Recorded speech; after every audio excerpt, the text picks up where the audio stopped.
pagsisisi ay mahalaga. Amen? Ang pagsisisi ay hindi simpleng paghingi ng tawad. Ito'y pagtalikod sa kasalanan at paglapit muli sa Diyos. Amen?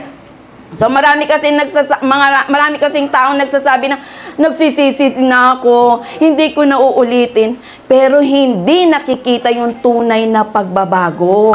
So ang tunay na pagsisisi ay hindi lamang sa pag-amin ng kasalanan, kundi pagtalikod sa kasalanan at paglapit sa Diyos. Sabi nga, repentance is not when you cry. Repentance is when you change. Kailangan may pagbabagong nakikita.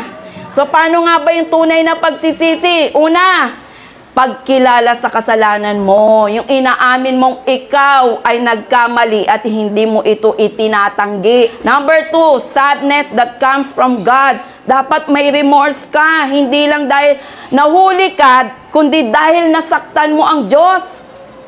Dapat nagigrieve ka. No, na hindi natutuwa ang Diyos sa'yo. Amen? So, dapat nakukonvict yung heart mo, nagigrieve. No, dahil nakakagawa tayo ng mga bagay na hindi nakatutuwa sa Panginoon.